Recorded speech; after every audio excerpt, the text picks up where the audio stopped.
Welcome po sa Diakonos. Ito ang Bible Study number 103. At ang topic natin today, Living in Freedom. Kung wala po kayong lakad, wala din po ako. Tara, Bible Study tayo mga kapatid.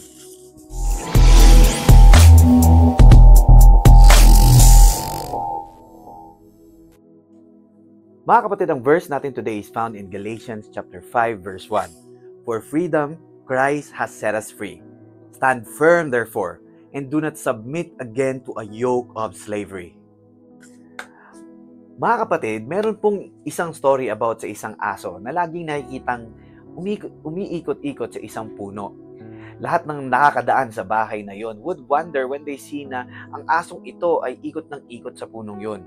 One day, nakausap nila yung may-ari at tinanong nila ito at nagulat sila sa sagot. Yun palang aso sa matagal na panahon ay tinali ng amo niya sa punong yon. Obviously, for years, yun lang ang alam niyang mobility, yung area na yon. Hindi niya alam na malaya na pala siya ngayon at wala na siyang tali at pwede na siyang umikot-ikot sa buong bakuran ng bahay.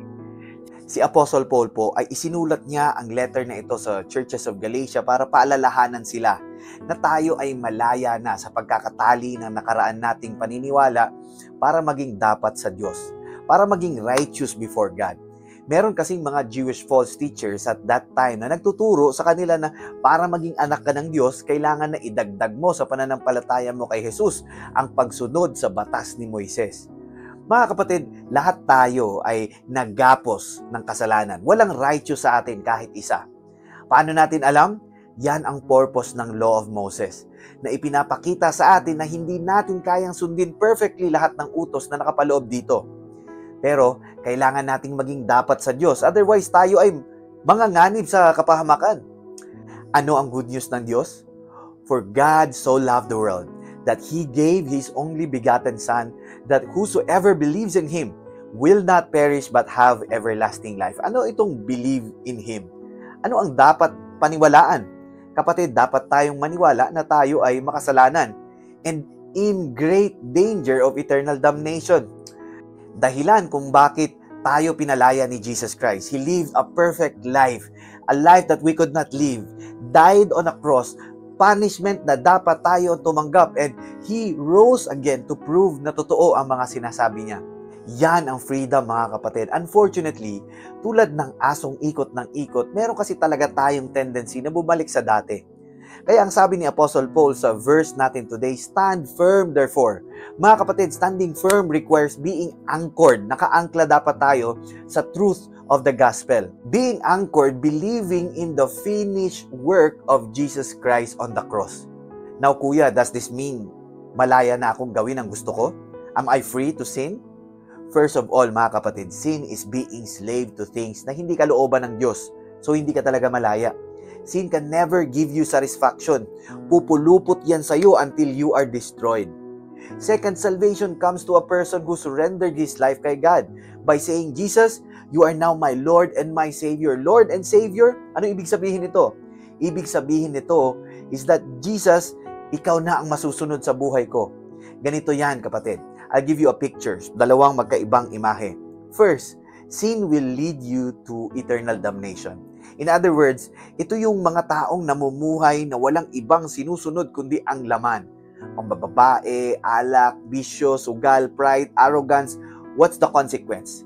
Sinisira nito ang buhay mo dito sa mundo. At pagkatapos mong mamatay, dahil ikaw ang gustong maghari sa buhay mo, ayaw mo ang Diyos, hahayaan ka ng Diyos sa gusto mo.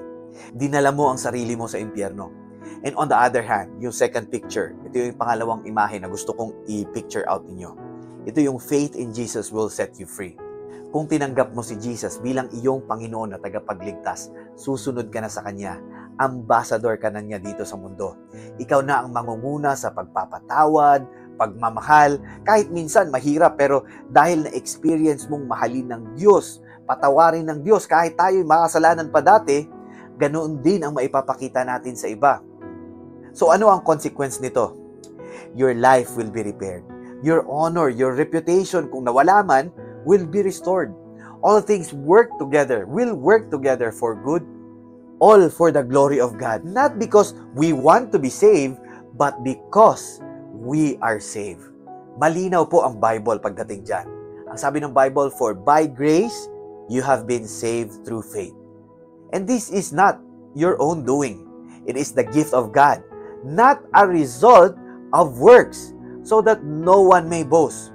For we are His workmanship created in Christ Jesus for good works, which God prepared beforehand that we should walk in them. Mga kapatid, binabalik tayo sa talagang purpose natin. This is why you see Christians na malaya kahit nasa kulungan, nasa bilibid, masaya at kontentong naglilingkod sa Panginoon. You will see Christians na kahit mahirap, pero kontento at tila walang pressure na magpasiklab sa iba. Bakit? Kasi ngayon, ang kanilang kahirapan ay hindi na pinagmumulan ng kanilang identity. Si Jesus na ang kanilang identity, mga kapatid. They are more concerned on heavenly things rather than things here on earth. Hindi mo na kailangang habulin ang validation and appreciation ng mundo.